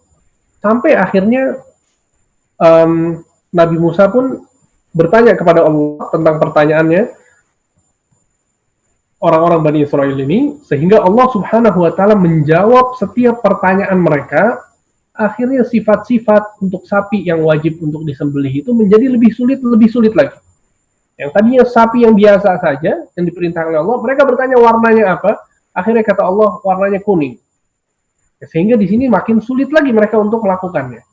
Kemudian sifat sapinya adalah sapi yang tidak pernah digunakan untuk membajak sawah. Semakin spesifik lagi, semakin sulit lagi. Oleh karena itu dalam sebuah hadis yang sahih, Nabi SAW mengatakan yang artinya adalah kurang lebih, kata Nabi, sesungguhnya orang yang paling buruk adalah ketika disebabkan oleh pertanyaannya, ya, syariat-syariat yang baru. Jadi karena dia bertanya sesuatu, kemudian diturunkanlah sebuah syariat yang baru. Ya. Sehingga pertanyaan yang model seperti ini, ya sekarang sudah tidak ada lagi, karena sudah syariat itu sudah terputus. Nabi SAW sudah tidak ada. Ya. Itu diantara pertanyaan yang dilarang. Kemudian diantara pertanyaan yang dilarang juga adalah pertanyaan-pertanyaan yang tidak membuahkan amal. Pertanyaan-pertanyaan yang tidak membuahkan amal. Ya, terkadang ada orang yang bertanya tentang agama, dia bukan mau beramal, bukan mau tahu kebenaran, tapi terkadang mau berdebat. Terkadang dia mau ngetes orang yang ada di hadapannya. Paham ya? Sehingga ini bukan niatan bertanya yang baik. Seseorang ketika dia bertanya, jadikan pertanyaan tersebut untuk apa? Untuk dia mendapatkan sebuah ilmu. Atau agar orang lain bisa mendapatkan ilmu yang disampaikan dari jawaban tersebut. Ya. Intinya adalah pertanyaan yang baik adalah pertanyaan yang berbuah amal. Ya. Adapun menyelisih perintah Nabi adalah waktu dia bermaksiat kepada mereka. Ya, sebagaimana yang tadi kita sebutkan. Fa'asa Fir'aunu rasulah fa'akhadnahu akhdan wabila. Fir'aun bermaksiat kepada rasulnya yang diutus oleh Allah, maksudnya Nabi Musa, fa'akhadnahu akhdan wabila. Maka kami pun menyiksanya dengan siksaan yang berat. Wallahu a'lam. Baik, jazakallahu khairan Ustaz atas jawabannya. Kita masuk ke pertanyaan kedua, masih dari Akhwat. Assalamualaikum warahmatullahi wabarakatuh. Apakah kita dihisap untuk perkara kekhilafan di luar kesanggupan kita, seperti misalnya orang ibu yang seringkali lelah dalam mengurus anak dan rumah, lalu anak seringkali sangat aktif dan membuat lelah, lalu khilaf memarahi anak karena kelelahan. Jazakallahu khairan katsiran. Ya, Allah Subhanahu wa Ta'ala tidak membebani kita, ya, di atas kemampuan kita. Oleh karena itu tadi disebutkan ya, tentang kisah yang tadi kita sebutkan bagaimana para sahabat itu merasa kesulitan, ya, sehingga maksudnya adalah bahwa para sahabat merasa kesulitan ketika Allah menurunkan ayat yang isinya adalah penjelasan bahwa yang ada di dalam hati saja yang belum dilakukan itu dihisab. Sampai kemudian Allah menurunkan surat dua ayat terakhir dari surat Al-Baqarah tersebut yang menghapus ya hukum yang ada di ayat yang sebelumnya turun. Ya, sehingga maksudnya adalah bahwa kalau itu di luar kesanggupan kita, maka kita tidak akan dicatat sebuah dosa. Ya, tidak dicatat sebuah dosa. Oleh karena itu di dalam di hadis yang tadi ditanyakan ya, kata Nabi Shallallahu Alaihi Wasallam, "Idza amartukum bi amrin fa'tu minhu mastata'tum." Jika kalian diperintahkan olehku, ya maka lakukanlah sesuai kemampuan kalian. Ya, hadis yang tadi ditanyakan. Kemudian dalam ayat juga Allah Subhanahu wa taala berfirman, "Fattaqullaha mastata'tum." Bertakwalah kalian kepada Allah semaksimal mungkin di dalam kemampuan kalian. Ya, sesuai kemampuan. Sehingga seorang bersabar, ya dia bersabar, apalagi seorang ibu ya Masya Allah, banyak pekerjaannya, kemudian tanggung jawabnya juga besar, apalagi kalau dia punya anak-anak kecil, ya, selain dia punya kewajiban untuk melayani suaminya, dia juga harus melayani anak-anaknya, mengurus anak-anaknya, maka ini pekerjaan yang tidak mudah, sehingga selalu sabar, ya, sabar, kemudian mintalah kepada Allah Subhanahu wa taala agar selalu diberikan keikhlasan. Ya, karena terkadang kalau pekerjaan kita sulit tapi kita nggak ikhlas, ya, sayang. Itu amalan akhirnya terbuang sia-sia, nggak dapat pahala. Ya, jadi jangan sampai rasa letih kita itu menghilangkan keikhlasan yang ada di hati kita. Ya, justru semakin kita sulit seharusnya semakin kita ikhlas. Ya, pasrahkan ini untuk Allah, ini untuk Allah. Ikhlaskan amalan tersebut, sehingga pekerjaan yang berat itu ya akan berbuah pahala yang banyak juga. Ya. Mungkin itu, Allahu a'lam. Jazakallahu khairan Ustaz atas jawabannya. Mungkin ana menyambung sedikit Ustaz. Itu tadi kan fattaqullaha mastata'tum ya. Bertakwalah semampunya. Cuma semampunya di sini nih apa ya Ustaz ininya ya? Apa namanya? Patokannya kita sebagai pribadi lah gitu kan. Kalau dibilang semampunya, misalnya kita yang umurnya masih muda gitu ya, tidur 4 jam sehari ya bisa aja mungkin sebenarnya kalau kita paksa gitu ya. Terus ya bisa tahajud setiap hari.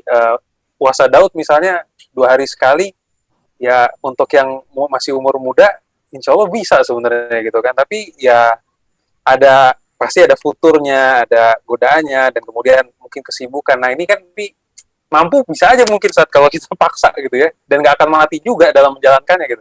Apakah itu kita masih kena pasal antum sebenarnya mampu tapi antum nggak ngakuin gitu kan?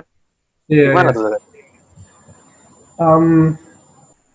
Ya, fattaqullaha mastata'tum, bertakwalah kepada Allah Subhanahu wa taala semampu kalian. Ya maksudnya kita bertakwa kepada Allah. Apa artinya takwa? Takwa adalah kata para ulama, maksud dari takwa adalah menjalankan perintah dan menjauhi larangan.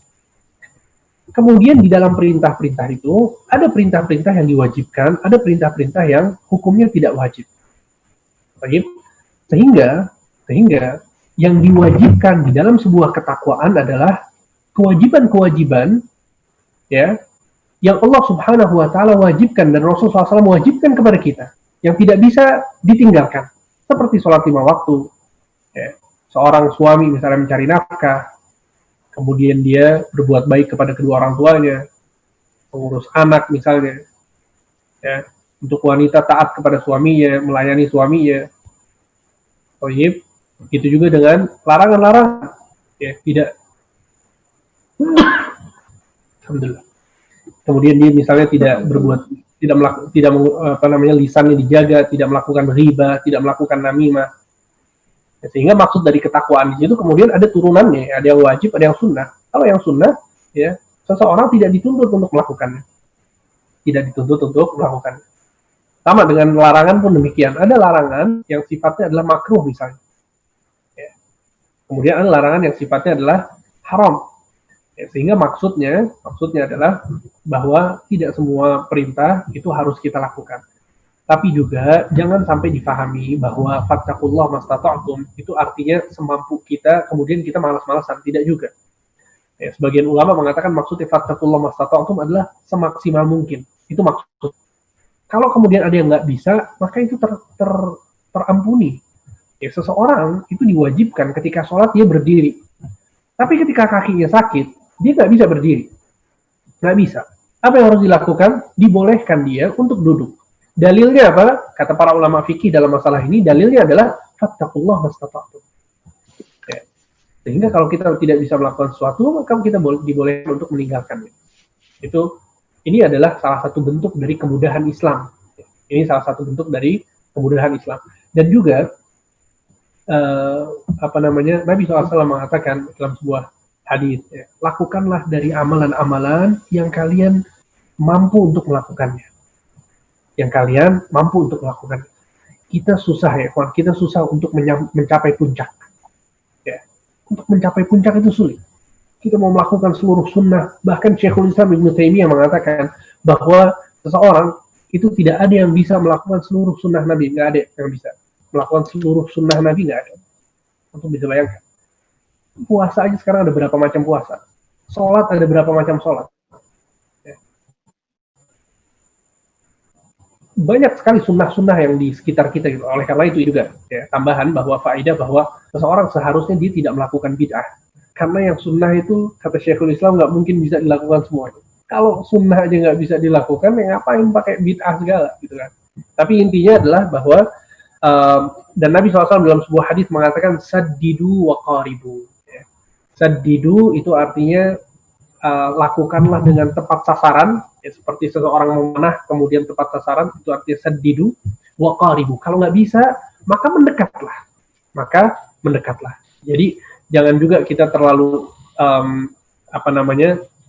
putus asa ya, karena sulit sekali untuk dilakukan. Ya, maka karena Allah Subhanahu Wa Taala mengatakan fattaqullah mastata'tum, di situ ada yang wajib kita lakukan, nggak boleh kita tinggalkan.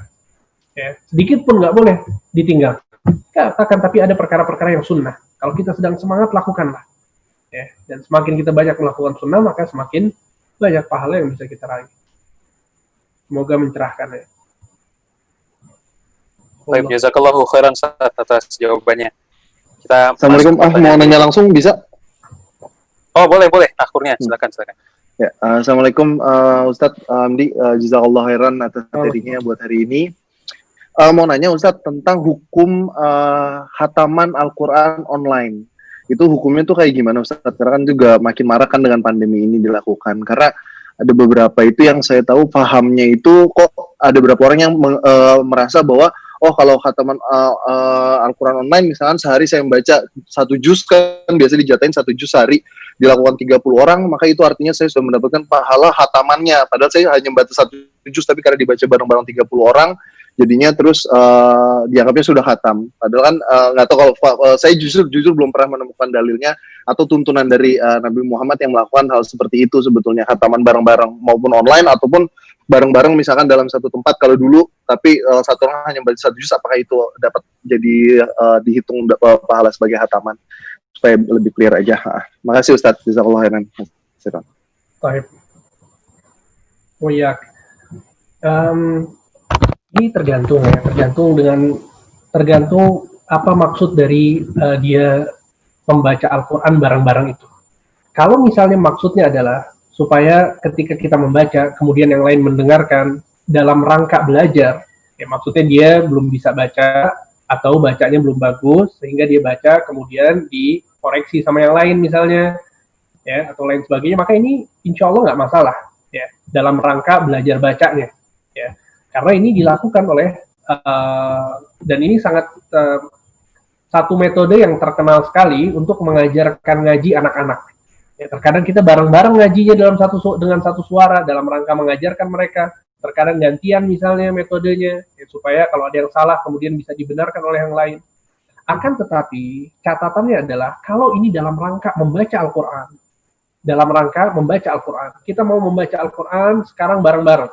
30 orang berkumpul, kemudian juz 1 si fulan, juz 2 si fulan, juz 3 si fulan, sampai menghatamkan Al-Quran, maka ini hataman Al-Quran yang tidak pernah dilakukan oleh para sahabat radhiyallahu taala anhum warḍahum. Ya, Nabi Shallallahu Alaihi Wasallam orang yang paling semangat untuk membaca Al-Quran. Nabi Shallallahu Alaihi Wasallam orang yang mendidik para sahabat untuk membaca Al-Quran. Antum tahu, Nabi Shallallahu Alaihi Wasallam pernah suatu hari terlambat untuk melakukan sholat Isya. Nabi Shallallahu Alaihi Wasallam ketika dikumandangkan azan, ya beliau nggak masuk ke masjid. Para sahabat sudah siap di masjid semuanya ketika azan Isya. Nabi Shallallahu Alaihi Wasallam masuk ketika malam itu sudah lumayan larut, ya seperti mungkin jam 11, jam setengah 12 ya, kalau di zaman sekarang mungkin. Nabi SAW datang, kemudian Nabi mengatakan, kalau seandainya tidak memberatkan umatku, aku akan jadikan waktu Isya seperti ini. Kemudian Nabi mengatakan, sesungguhnya aku terlambat karena apa? Karena aku menyelesaikan wiridku dari Al-Quran. Menyelesaikan wiridku dari Al-Quran. Sehingga Nabi itu punya wirid. Ya. Maksudnya Nabi itu SAW selalu membaca Al-Quran. Dan para sahabat radhiyallahu taala anhum warḍahum, mereka juga punya cara membagi Al-Quran yang mereka lakukan. Ya. Maksudnya untuk membaca Al-Quran. Sehingga maksud saya adalah bahwa baca Quran, budaya hataman di zaman sahabat itu sangat masyhur sekali, gitu loh. Kalau memang ada satu metode yang mereka lakukan dan itu adalah baik, ya pasti itu akan diriwayatkan kepada kita dan akan dinukilkan kepada kita. Dan juga dalam masalah ibadah kita harus berhati-hati. Ya kalau ternyata itu tidak ada dalilnya, kemudian Nabi SAW tidak melakukannya, para sahabat juga tidak ada isyarat untuk melakukan hal tersebut, maka sebaiknya kita tinggalkan. Wallahu a'lam. Baik. Jelas, Akur. Aman. Syukur. Kita lanjut ke pertanyaan chat. Dari Adia. Assalamualaikum Ustadz. Kemarin Ustadz bahas tentang dakwah. Itu sesuai kondisi audiens. Tolong beri contoh Ustadz. Misalnya jika kondisi seperti ini, maka dakwahnya seperti ini. Kondisi seperti itu, maka dakwahnya seperti itu. Baik. Ya. Betul sekali ya bahwa di antara basirah, Allah Subhanahu wa taala berfirman dalam surat Yusuf ayat 110, "Qul hadhihi sabili ad'u ila Allah ala basiratin ana wa man ittaba'ani." Kata Allah Subhanahu wa taala, katakanlah wahai Muhammad, sesungguhnya ini adalah jalanku, yaitu aku berdakwah kepada Allah ala basirah, di atas ilmu. Aku dan orang-orang yang mengikutiku. Ini adalah ayat yang menjadi pegangan seseorang yang ingin berdakwah. Pelajari ayat ini baik-baik, pahami maknanya, dalami kandungan-kandungannya, maka dia akan mengetahui seperti apa dakwah yang benar. Di situ Allah mengatakan ala basiratin, aku berdakwah, ya, Nabi Muhammad diperintahkan untuk mengatakan aku berdakwah kepada Allah, mengajak kepada Allah di atas basirah, di atas ilmu. Dan arti dari ilmu di situ mencakup 3 hal. Yang pertama ilmu tentang Al-Quran dan Sunnah, tentang materi yang ingin disampaikan. Kedua, ilmu tentang audiens. Dan yang ketiga, ilmu tentang cara penyampaian. Contohnya, ya, mungkin yang bisa kita jadikan contoh adalah ketika Nabi Shallallahu Alaihi Wasallam ada orang Badui yang datang ke Masjid Nabawi. Antum bayangkan, orang Badui datang ke Masjid Nabawi. Ya, orang Badui itu orang kampung kalau di Indonesia mungkin ya. Dia orang yang tinggal di padang pasir yang jauh dari perkotaan.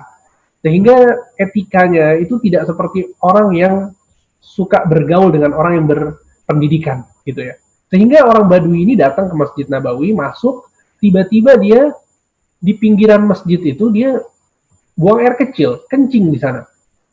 Maka para sahabat itu marah besar kepada orang ini. Antum bisa bayangkan ya. Para sahabat marah besar, dan di antara mereka ada yang mau memukul orang tersebut. Maka Nabi SAW mengatakan, da'uh la tuzrimu, biarkan orang ini kencing, jangan kalian ganggu. Antum bisa bayangkan betapa Nabi SAW mengetahui metode dakwah yang baik, metode dakwah yang pas, hikmah yang dimiliki oleh Nabi SAW. Ini nggak sembarangan loh ya, nggak sembarangan. ketika ada orang kencing di masjid di hadapan kita, kemudian itu, ya antum apain kira-kira orang yang seperti itu? Ya, jangankan antum, mungkin ana juga bakal nyamperin orang tersebut, kemudian kita apain kita nggak tahu, ya kan? Karena kurangnya hikmah yang kita miliki. Para sahabat, mereka itu yang mereka ingin lakukan. Mereka mau menyerang orang itu, gitu kan? Nabi SAW yang melarang, da'u la tuzrimu, jangan ganggu, biarkan dia.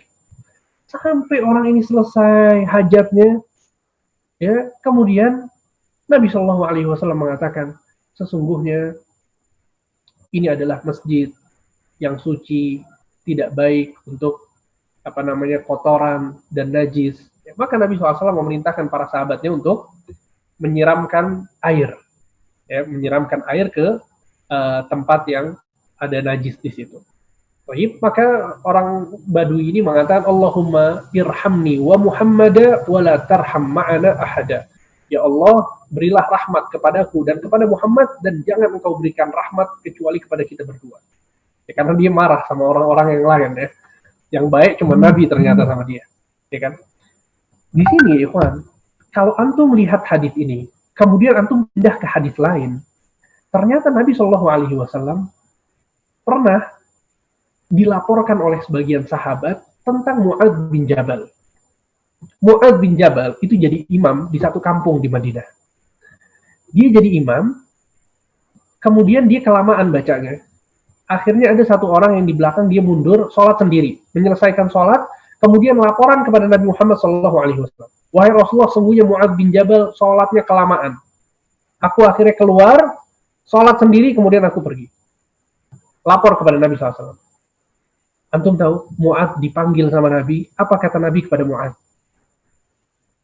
Kata Nabi kepada Mu'adz, afattanun anta ya Mu'adz, afattanun anta ya Mu'adz, afattanun anta ya Mu'adz. Nabi marah besar dengan mengatakan, wahai Mu'adz, engkau adalah tukang fitnah, engkau adalah tukang fitnah, engkau adalah tukang fitnah. Antum lihat, Mu'adz bin Jabal, orang yang sangat mulia, sahabat yang diutus oleh Nabi untuk berdakwah. Kata Nabi, a'lamu ummati bil halali wal haram Mu'adz bin Jabal. Orang yang paling mengetahui tentang halal dan haram di umatku ini, paling mengetahui tentang halal dan haram adalah Mu'adz. Tapi dimarahin habis-habisan sama Nabi SAW. Ya, coba kita lihat, di sini ada dua kesalahan. Yang pertama ada orang Badui, kesalahannya seperti itu, tapi Nabi SAW sangat lembut, sangat baik. Kemudian di sini Mu'adz bin Jabal, ya, kesalahannya seperti itu, dan Nabi SAW marah. Pelajaran yang bisa diambil di sini adalah bahwa, kata para ulama, ya terkadang, kalau kita dakwahnya itu sama orang yang awam, dia jarang dengar kajian, dia jarang dengar kebaikan, dia memang jauh dari penjelasan-penjelasan, dia orang yang nggak tahu. Maka yang seperti ini yang lembut, selembut mungkin. Jangan kemudian kenceng-kencengan sama orang yang belum belajar. Nggak bisa. Jangan kemudian tunjukkan rasa rahmat kita, tunjukkan rasa kasih sayang kita, tunjukkan rasa peduli kita kepada seseorang yang belum ngaji, yang belum paham, yang belum pernah dengar penjelasan tentang Islam. Itulah yang dilakukan Nabi SAW kepada orang Badui, padahal kesalahannya parah. Bayangkan, dia kencing di masjid. Tapi Mu'adz bin Jabal adalah seorang yang sangat berilmu. Dia orang yang sangat paham. Ketika dia membuat suatu mudarat, ya, untuk orang lain, maka Nabi SAW di sini menggunakan hikmahnya dengan marah kepada Mu'adz. Ya. Dan itu merupakan satu bentuk metode dakwah, ya, bagaimana Nabi membedakan antara orang yang berilmu dengan orang yang tidak tahu apa-apa. Ya. Taib. Dan sedikit faedah, ya. Antum tahu, Mu'adz bin Jabal, ketika dia jadi imam dan kepanjangan, itu baca apa antum tahu? Dalam satu rakaat, dia baca surat Al-Baqarah. Akhirnya ada satu orang yang mundur, dia pun sholat sendiri lapor ke Nabi. Jadi jangan antum nanti sholat jadi makmum, imamnya baca surat An-Naba, antum bawakan dalil Mu'adz bin Jabal. Jangan, ya. Itu namanya kita yang malas. Jadi kalau ada imam yang baca Al-Baqarah, baru kita komplain. Subhanallah, subuh-subuh baca surat Al-Mulk, dikomplain, ya kawan. Terkadang seperti itu. Ya akhi, Al-Mulk 2 halaman setengah. Pendek. Nggak sampai 10 menit mungkin kita sholatnya. Coba Coba kalau dia sholatnya sama Mu'adz bin Jabal baru bisa komplain. Ya, al-muhim ini sedikit contoh aja yang disebutkan oleh para ulama dan banyak ya, kawan. Ada satu kitab yang judulnya Asnaful Mad'uwin, macam-macam orang yang macam-macam audiens. Itu dirincikan ya, sangat rinci sekali, kalau ini seperti apa, kalau itu seperti apa. Dan ini pembahasan yang panjang. Ya, intinya itu yang bisa Anda sampaikan tadi, wallahu a'lam. Semoga bermanfaat. Barakallahu fikum wa jazakallahu khairan Ustaz atas jawabannya. Min fadlik, ini ada 2 pertanyaan lagi yang ada di Anas, Ustaz. Gimana? Ya, tafadhol. Ana masih free insyaallah. Siap. Syukran. Oke, pertanyaan dari Eka. Assalamualaikum Ustaz, maksud menolong agama Allah yang disebut dalam Al-Quran ini apa? Lalu tanggapan Ustaz mengenai statement untuk apa menolong Allah karena Allah sendiri Maha Kuasa. Syukran Ustaz. Maksud dari menolong agama Allah adalah dengan melaksanakan perintah-perintah Allah dan menjauhi larangan-larangan Allah. Itu maksud dari menolong agama Allah. Allah Subhanahu wa taala berfirman, "In tansurullah yansurkum wa yutsabbit aqdamakum." Jika kalian menolong agama Allah, maka kalian akan ditolong oleh Allah. Konteksnya di dalam ayat ini, Allah tidak sedang meminta kepada kita untuk ditolong. Konteksnya di dalam ayat ini, Allah tidak sedang meminta agar agamanya ditolong, tidak. Akan tapi Allah mau menjelaskan, kalau kamu mau ditolong, maka yang harus kamu lakukan apa? Menolong agama Allah. Jadi, ya sekali lagi, itu adalah sebuah syubhat, ya, statement untuk apa menolong Allah karena Allah sendiri Maha Kuasa. Tidak, justru di ayat ini tidak ada penjelasan bahwa Allah itu sedang minta pertolongan, tidak. Justru Allah sekarang mau memberikan kepada kita pertolongan. Tapi syaratnya apa? Syaratnya lakukan apa yang Allah inginkan, dan jauhi apa yang Allah larang. Sehingga Allah Maha Kuasa. Allah Maha Kuasa. Allah Subhanahu wa taala berfirman, "La yus'alu amma yaf'alu wa hum yus'alun." Allah tidak ditanyakan tentang apa yang dia perbuat, akan tapi para hamba yang akan ditanyakan tentang apa yang mereka berbuat. Ya. Kemudian juga dalam konteks lain, misalnya yang sama halnya dalam konteks seperti ini, seperti hadis Nabi Shallallahu Alaihi Wasallam, "Ihfadillah yahfadka." Jagalah Allah, niscaya Allah akan menjagamu. Apakah Allah butuh penjagaan? Tidak.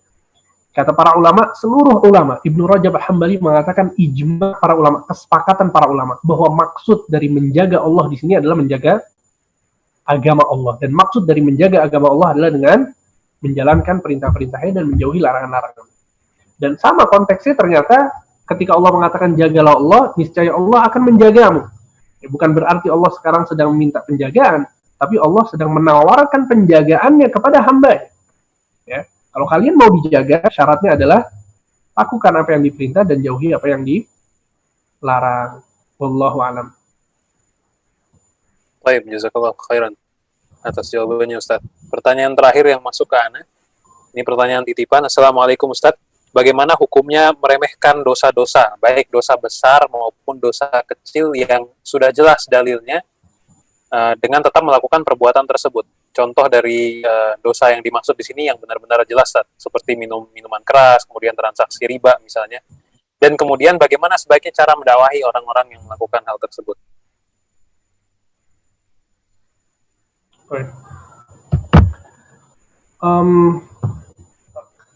Kalau dosa besar, berarti dia sudah besar dari asalnya. Baik, seperti riba misalnya. Dan dosa besar, ya ini sedikit tambahan faedah.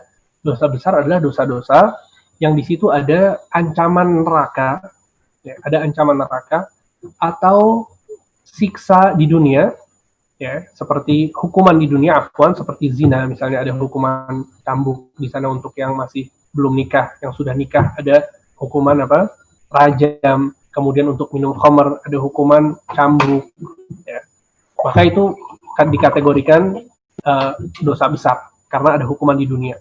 Kemudian kalau ada hukuman khusus di akhirat, ya, itu juga dosa besar. Kalau ada laknat yang disebutkan, maka itu juga dosa besar. Ya, seperti la'anallahu akilar riba.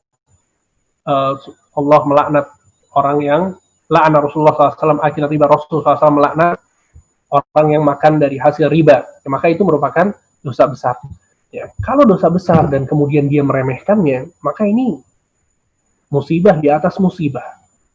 Ya, musibah di atas musibah. Sangat parah sekali apa yang dia lakukan. Gitu ya. Kemudian kalau ternyata yang dilakukan adalah dosa kecil, dosa kecil itu dosa-dosa yang tidak ada ancaman neraka, misalnya tidak ada laknat di sana, kan tapi itu dosa, itu larangan. Kalau yang dosa kecil yang diremehkan, maka dosa kecil itu berubah menjadi dosa besar. Karena dosa kecil itu bisa berubah menjadi dosa besar karena dua alasan. Yang pertama karena diremehkan, dan yang kedua karena dilakukan terus-menerus. Kalau dosa kecil, walaupun itu dosa kecil, dilakukannya terus-menerus, maka dia berubah menjadi dosa besar. Ya, atau dia meremehkannya. Sehingga parah ya kalau seseorang melakukan dosa besar kemudian dia meremehkannya. Apalagi perkara yang seperti riba misalnya, atau minum khamar, ya, atau zina. Na'udzubillah min dzalik. Ya, orang-orang yang seperti ini, ikhwan, mereka membutuhkan kasih sayang dari kita yang memahami hukum, dari kita yang memahami hukum. Mereka butuh kasih sayang. Ya, jadi kalau memang mereka nggak tahu, antum jelaskan sejelas mungkin, dengan cara sebaik mungkin. Antum ajak duduk, ya, ajak ngopi, kemudian ngobrol panjang lebar, ngomongin kerjaan misalnya, kemudian bicarakan tentang masalah riba, antum baca-baca dulu sebelumnya, ya, kumpulkan data dulu, bicarakan tentang riba, apa maksudnya riba, apa riba yang dia geluti sekarang, ya, itu penting banget gitu loh, penting banget, dan itu semuanya butuh dakwah, butuh kesabaran, ya, dengan cara-cara yang bisa antum pikirkan seperti apa caranya. Kalau dia adalah teman, mungkin caranya seperti ini. Kalau dia adalah saudara, mungkin caranya beda lagi. Kalau dia adalah misalnya orang tua kita, mungkin caranya akan berbeda. Ya, intinya, sampaikan kebaikan ini kepada mereka. Sampaikan kebaikan ini kepada mereka. Wallahu a'lam. Baik, jazakallahu khairan Ustaz atas jawabannya. Barangkali itu pertanyaan terakhir Ustaz dari sesi hari ini. Mungkin antum ingin memberikan kesimpulan? Baik. Ini ada yang di kolom chat ada yang bilang Yusuf 107 ya Ustaz, tadi Afwan 108. Iya betul, itu 108. Karena tadi salah ucap, karena bilang 110, yang betul 108. Ya, mungkin tidak ada tambahan. Ya, semoga apa yang disampaikan bermanfaat. Dan semoga Allah mudahkan kita untuk bertemu kembali di atas kebaikan dan ketaatan kepada Allah. Wassalamualaikum warahmatullahi wa ala alihi sahbihi ajma'in. Kita tutup dengan doa kafaratul majlis. Subhanakallahumma wa bihamdika asyhadu an la ilaha illa anta astaghfiruka wa atubu ilaik. Assalamualaikum warahmatullahi wabarakatuh. Waalaikumsalam warahmatullahi wabarakatuh. Baik, Taib. Jazakallahu khairan Ustaz atas sharingnya pada hari ini. Rekan-rekan, mudah-mudahan kita diberikan kemudahan untuk bertemu kembali insyaallah di Kamis mendatang. Dan untuk Kamis mendatang nanti kami akan bicarakan dengan Ustadz mengenai materi yang akan disampaikan, karena sebagaimana yang kita juga sudah sampaikan di beberapa minggu sebelumnya bahwa sebulan sekali insyaallah kita akan mungkin selingi dengan materi tematik yang tidak membahas kitab gitu ya. Nanti kita akan bicarakan dulu, tapi apakah kita akan melanjutkan ke pembahasan selanjutnya dari kitab yang kita sedang bahas ini, usul salasah, atau kita selingi dengan tematik. Barakallahu fikum. Wassallallahu ala nabiyina Muhammadin wa ala alihi wa sahbihi wa sallam. Assalamualaikum warahmatullahi wabarakatuh. Assalamualaikum warahmatullahi wabarakatuh.